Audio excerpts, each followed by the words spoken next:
Texts. Khuddhaka Nikàya. Vimanavathu. The Fourth Division. Manjitthaka Vago.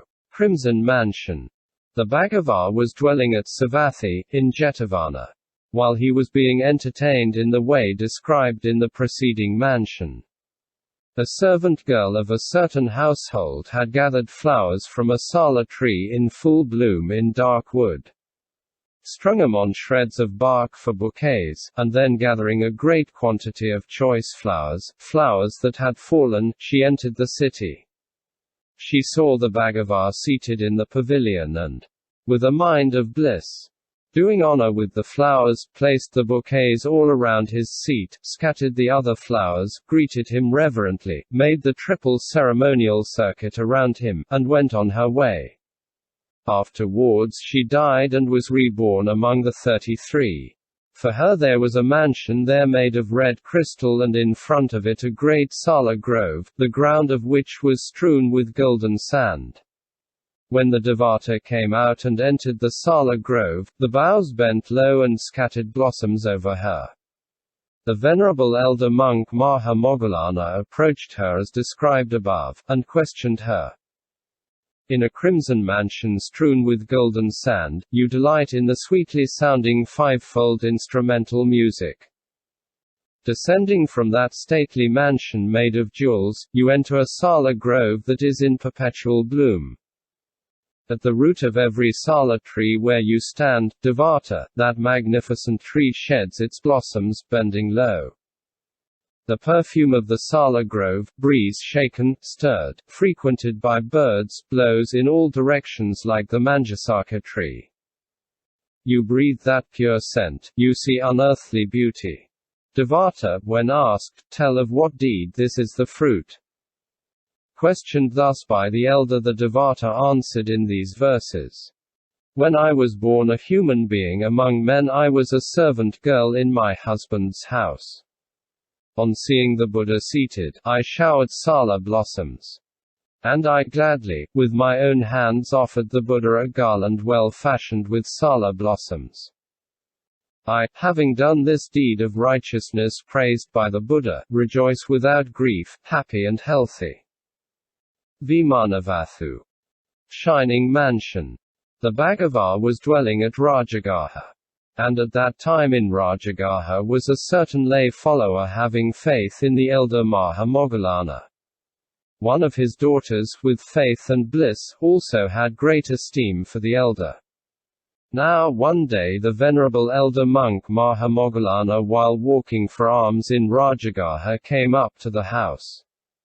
The girl, seeing him, was filled with joy, had a seat prepared, and when the elder was seated there, honored him with a garland of jasmine and filled the elder's bowl with molasses.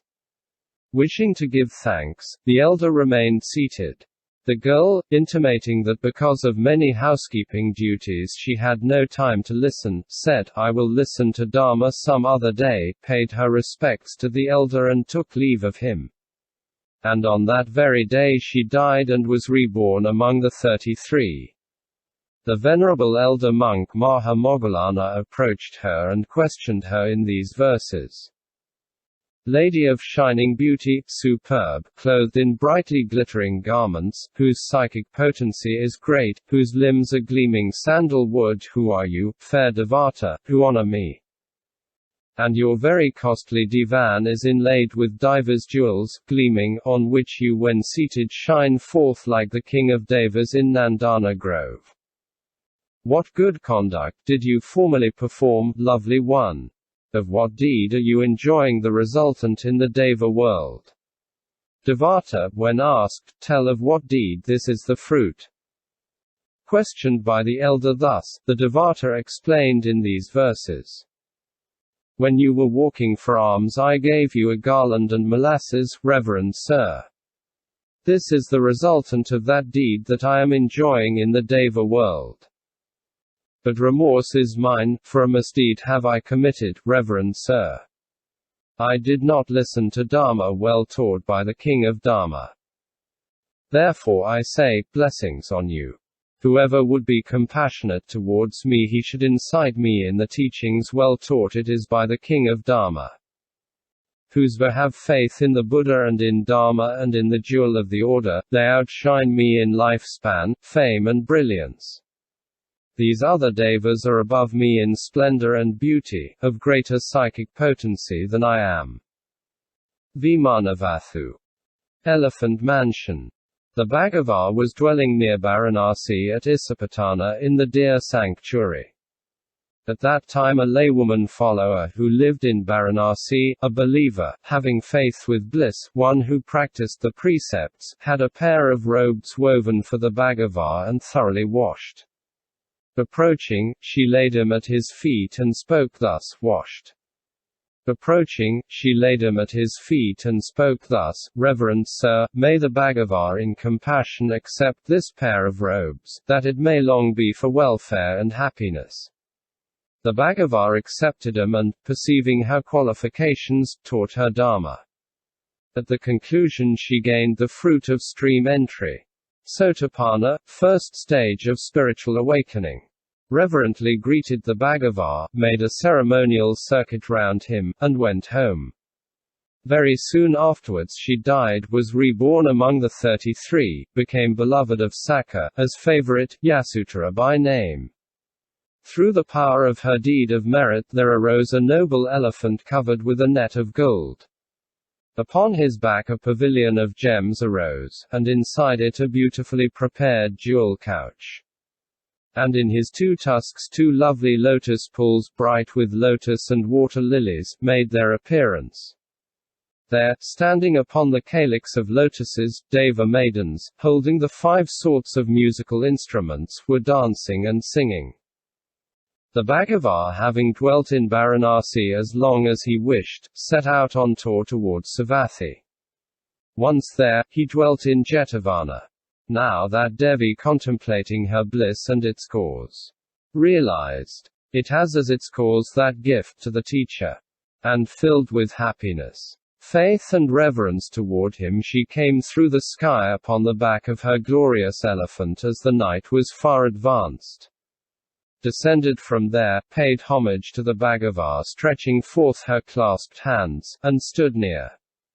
The venerable Elder Monk Maha-Moggallana, with the Bhagava's approval, questioned her thus. Mounted on a glorious elephant covered with jewels and gold, a mighty one beautifully caparisoned, covered with a net of gold, you, adorned one, come here in mid-air through the sky. Upon the 2 tusks of the elephant are created crystal clear lotus pools in full bloom. Among the lotuses burst forth orchestral bands, and these enchanting ones are dancing. You of great majesty have attained deva-like psychic potency. What merit did you perform when you were born a human being? Because of what is your brilliant majesty thus and your beauty illumines all the quarters? Asked thus by the elder, the Devata replied in these verse. Having gone to Varanasi a pair of robes to the Buddha I gave. Having honored his feet I sat down on the ground. Gladdened, I raised my clasped hands to him in salutation. And the Buddha whose skin resembles gold taught me of origin, of suffering, impermanent. The unconditioned, unchanging, the ceasing of suffering, eternal. He taught me the way by which I may come to know.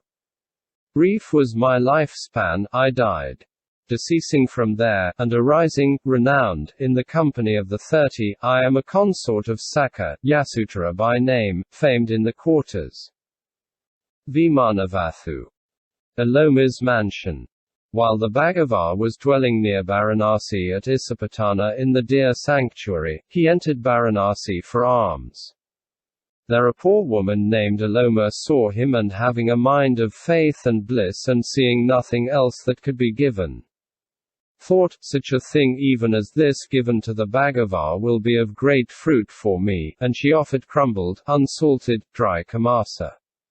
The Bhagava accepted it. Because of that almsgiving the woman experienced joy. Later she died and was reborn among the 33. The venerable Elder Monk Maha-Moggallana asked her, you who stand with surpassing beauty, Devata, are making all the quarters shining like the healing star. Because of what is your beauty such? Because of what do you prosper her, and there arise whatever are those delights that are dear to your heart? I ask you, Devi of great majesty, what merit did you perform when you were born a human being?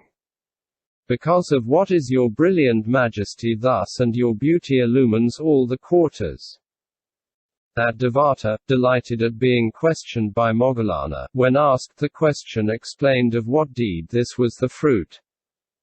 In Varanasi, with faith and bliss, I gave to the Buddha, kinsman of the sun, dry kamasa with my own hands. Look at the fruit of a dry, unsalted morsel of alms of kamasa. Who will not perform merit when he has seen that Aloma is happy? Because of this is my beauty such, because of this do I prosper here, and there arise whatever are those delights that are dear to me heart.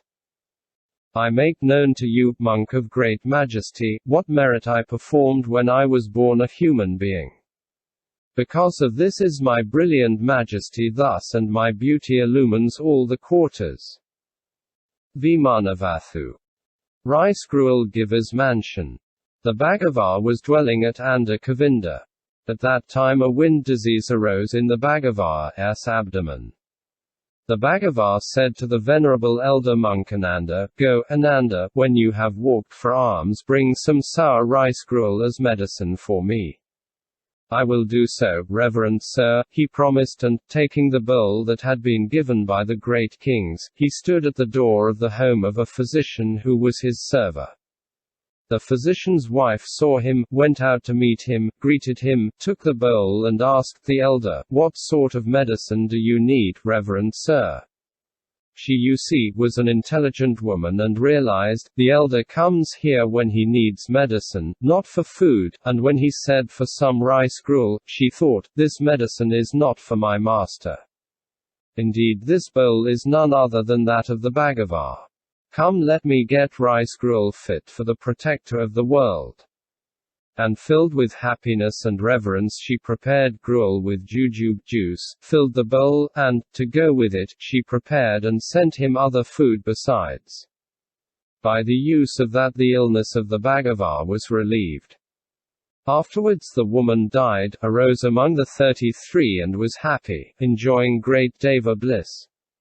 The venerable Elder Monk Maha-Moggallana questioned her thus. You who stand with surpassing beauty, Devata, are making all the quarters shining like the healing star. Because of what is your beauty such? Because of what do you prosper her, and there arise whatever are those delights that are dear to your heart? I ask you, Devi of great majesty, what merit did you perform when you were born a human being? Because of what is your brilliant majesty thus, and your beauty illumines all the quarter? That Devata, delighted at being questioned by Moggallana.